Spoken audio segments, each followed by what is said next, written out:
こんにちは、かなです。今日は文法をやります。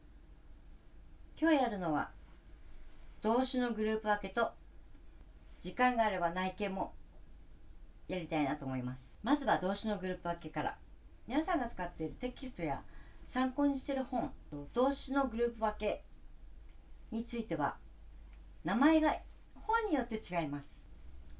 例えばルー動詞とかウー動詞とかタイプ1動詞、タイプ2動詞、1グループ、2グループというふうに名前がテキストによって変わります。でも分け方は一緒です。中身は一緒なので、動詞を分けた中身は皆同じになります。どうしてグループ分けをするかというと、動詞をいろんなふうに活用して使うので、グループに分けておいた方が活用の方法が分かりやすいということでグループ分けをします。グループ分けの中で一番簡単なのが3グループ。3グループ。1でもいいや。3でいいか。3グループ。これは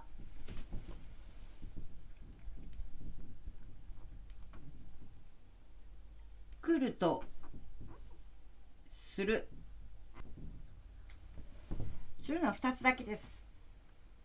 なので、この活用は覚えちゃってください。来るは同じ感じだけどマス形にすると来ます。ここ木になります。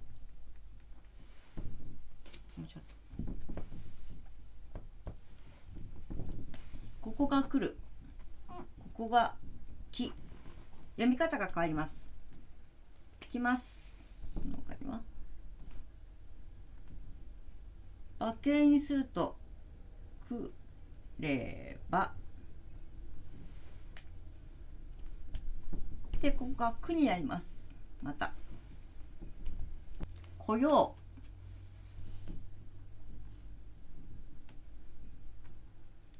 う、養鶏。養鶏になると今度はこ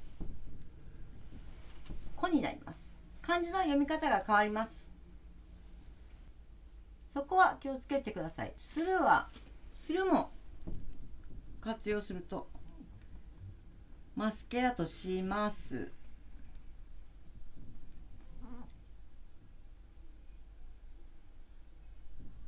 すればになってしよう。しが変化、すが変化していきます。来るとするは読み方が変わって独特の変化をするので、これはこれで覚えてしまってください。来るとする3グループはこの2つだけです。じゃあ次2グループいきます。2グループ。2グループは見分け方があります。2グループの見分け方。皆さんが日本語を勉強するために読んでいる参考書やテキストの本のほとんどがマス形から勉強が始まります。なぜマス形から始まるかというと、マス形は丁寧語なので、丁寧語が話せるようになるのが一番いいということで、マス形からの勉強を始めるのが多いです。なのでグループ分けをするときもマス形を基本にグループ分けがされていると思います。例えば食べるは皆さんが参考にしている本とかでは食べますから始まっていると思います。食べます。この食べますを何グループかを調べるために、食べますをまず辞書形にします。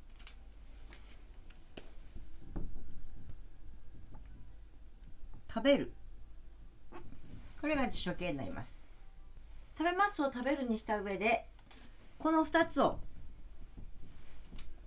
見比べてください。変わらない部分があります。食べ、これは例えば養鶏にしても食べよう、食べの部分は変わりません。例えば食べようか、食べよう、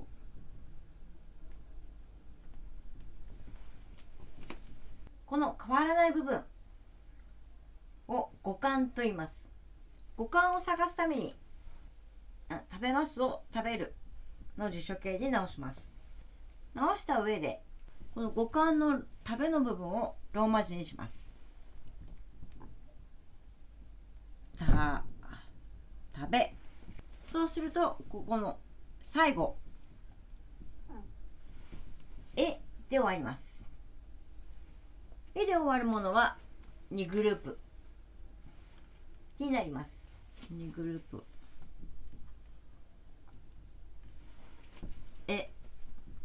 もう一つあります。2グループにはいで終わるもの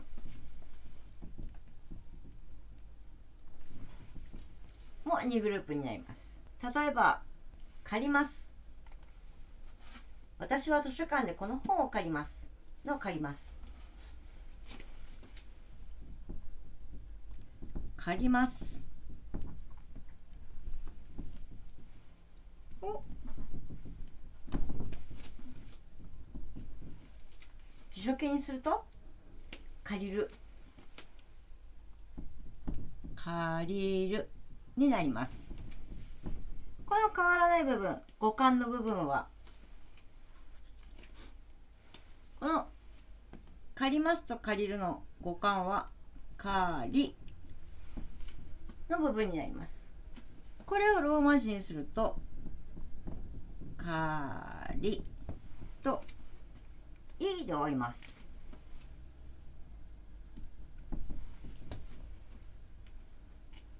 このといで終わるものを2グループ。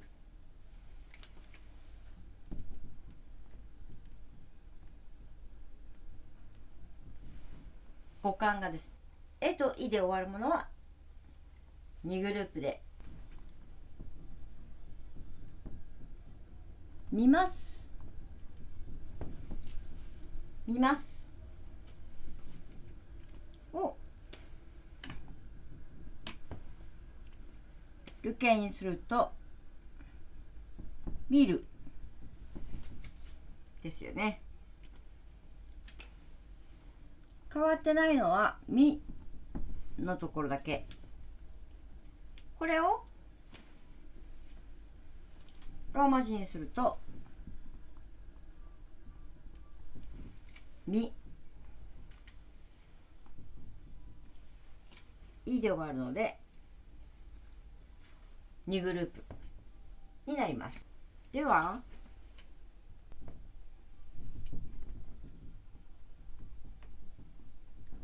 調べます。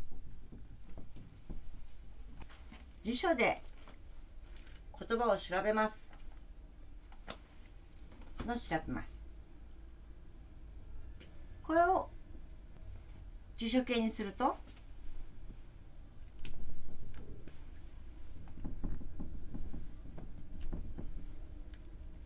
調べる、調べるになります。じゃあ調べますと調べるの語感は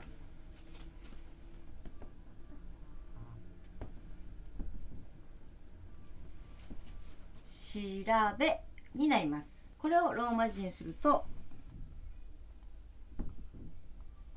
調べということでで終わります。なので調べる、調べますは2グループということになります。2グループの中の語感をローマ字にしましたが、この2グループ辞書形を見てみてください。必ずるで終わってます。2グループの方の辞書形見ていただくとるで終わってると思います。るで終わるこのるの前、借りるの前、るの前、見るの前、調べるの前の文字を伸ばすと食べ、わざわざローマ字をここに書かなくても食べ、かり、り、み、調べ、べ、るの前の文字を伸ばすと E で終わるのか A で終わるのか分かります。なのでこれから覚える方は辞書形を先に覚えてマス形から辞書形にするのではなくて、もう辞書形を覚えておきましょう。マス形は後でもいいです。辞書形をまず覚えましょう。辞書形から活用に使っていけるので、これから覚える方、もうマス形を覚えてしまったよという方はこの覚え方でいいと思います。これから覚えるよという方はまず辞書形を覚えましょう。そうすればマス形から辞書形に直す手間も、ローマ字に直す手間も省けます。るの前の文字を伸ばしてえかいで終われば2グループと覚えておいてください。ここまで大丈夫でしょうか。3グループは来る、するの2つだけです。これはもう覚えちゃってください。来る、来ます。来れば来よう。そしてするはします、すればしようのこれで覚えちゃってください。で2グループはるの前の文字を伸ばしてA か E で終わると。A か E で終われば2グループ。もうマス形から覚えてますよ、マス形をもう覚えちゃいましたよっていう方はマス形を辞書形に直して語感を探して、語感の最後がえで終わってるのかいで終わってるのか、どちらでも自分が覚えやすい方で覚えてください。たどり着く場所は一緒なので。ただしここに2グループには例外があります。ここに書くといっぱいになっちゃうのでここにあげます。2グループのえで終わる仲間、語感の最後がえで終わります。その他にいで終わる、しかしこれは2グループではなくて1グループになります。これは例外です。これは全て例外になります。これ例外を覚えるのは大変なので少しずつ日本語を使いながら覚えていっていってください。一生懸命覚える必要はないです。これからもたくさんの例外が出てきます。例外を一つずつ覚えていくと頭がパンクしてしまいます。こういう例外があるんだ、何かあれどうなんだろうって思った時にもしかしたら例外かもしれないぐらいに考えてください。では次1グループいきます。グープルになっちゃってる、間違ってます。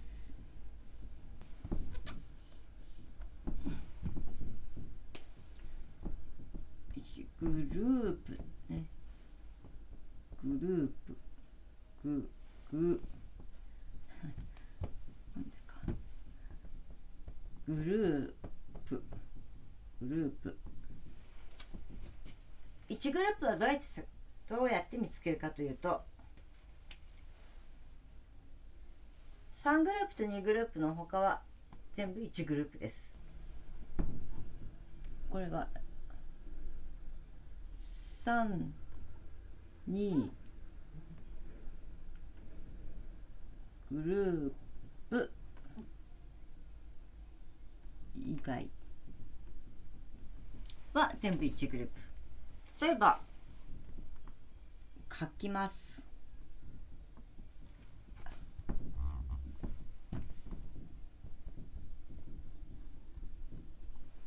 探します。立ちます。作ります。会います。例えばこれを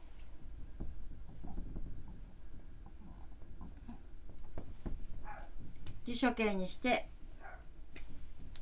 書く、探す、つ、作る、作る、会う。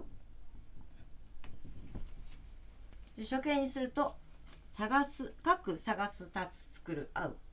もうるで終わることもなくバラバラです。これの語感を調べるまでもなく、探すまでも語感を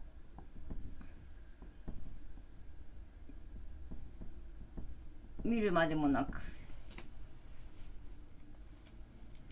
この規則性がないものはすべて1グループになります。3グループ、2グループ、1グループが分かったところで、次は内形の作り方をやっていきたいと思います。前々回の動画で動詞の辞書形から内形を先に作って、50音順の上からあいうえおだったりかきくけこだったりするものを1グループだよというお話をしました。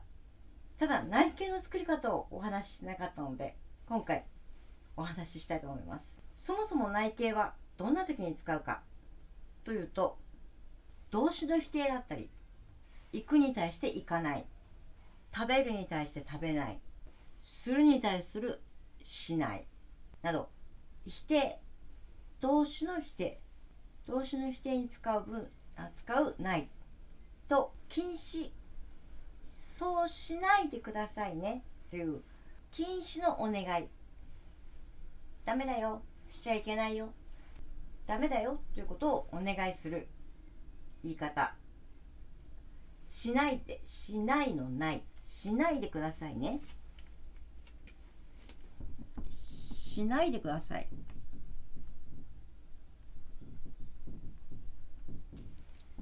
の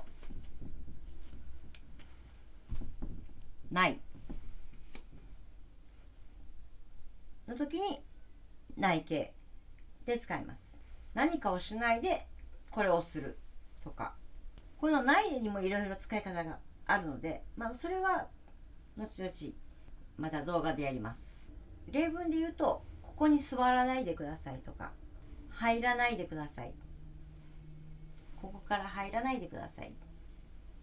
あとは今日は出かけないで、ないで、今日は出かけないで家にいますという使い方をします。ではその内形の作り方、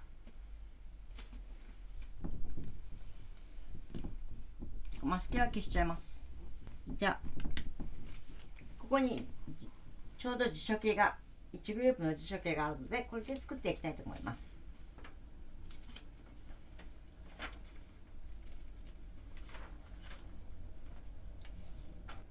この内形、マス形、和形、陽形を作るためには、この皆さんがいつも見ているものは横書きになっていると思います。ここからあいうえお、かきくけこ、さしすせそとなっていると思います。これは日本の小学校でよく使われている50音表というものになります。それは縦書きで書かれています。こちらを頭にすぐ描けるようになると、この内形、マス形、辞書形、和形、陽形の作り方が楽になります。この50音表の読み方としては、ここがあ行、あ行、か行、さ行、た行、な行、は行というふうに呼ばれています。この縦の手とのところを行、横のところを段と言います。あ段、い段、う段、え段、お段というふうに名前がついています。これの50音表を使っていくとすぐに内形ができます。例えば書く、かく、この辞書形ですね。くと割ってる辞書形、これを内形にしようと思うと、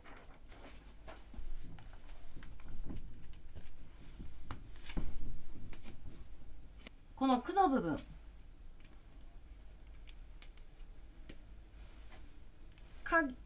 家行の辞書形のくの部分を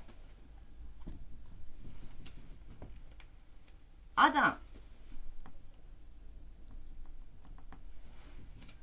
ンに変えます。変えてないをつけます。なのでここは書かない、辞書形のくを取ってかをつけて書かない。じゃあ探すいきましょう。探すは辞書形のす、このす、辞書形のところにあるす、これを取ってさをつけます。さプラスない、さがさない。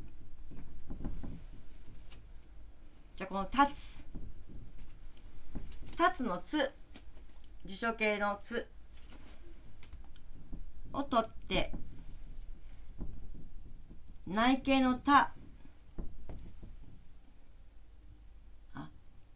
頭のたをつけます。プラス内形ない、立たない。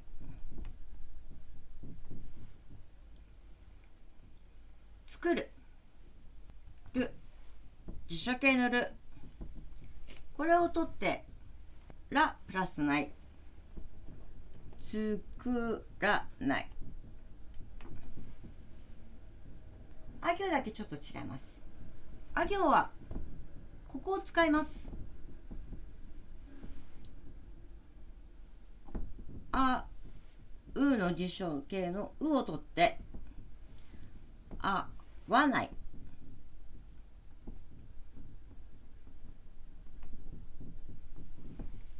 ここだけ気をつけてもらえれば。これはわいうえおと読みます。これは古い字なので今は使ってないんですけど、今はこれを抜いた状態のこういう50音表が多いです。これは古い50音表になります。内形はすべてこの上の段、赤さだな浜やらわを使います。なので内形から作っていく方法、前々回の動画でやった内形から作っていく方法、内形まず一つ作れば、ここ書かないか、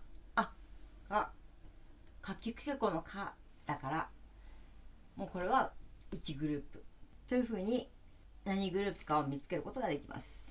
できればこの50音表とこの順番、内形、マス形、辞書形、場形、要形、書こうかなら書かない、書きます、書く、書けば、書こうというふうな作り方になってますので、この50音表とこの順番を覚えてしまえば楽かなと思います。なのでローマ字で勉強している方は、私はぜひひらがな、いずれひらがなが必要になってくると思うので、早いうちからひらがなを勉強していただくと、あと文法をやるときに楽になるかなと思います。今日のグループ分けの仕方、それから内形の作り方、わからないことがあったらコメント欄に書いて送ってください。このグループ分けができるか できないかで、後の勉強が楽しくなるか辛くなるかが変わってきます。じゃあ今日はここまで。またね。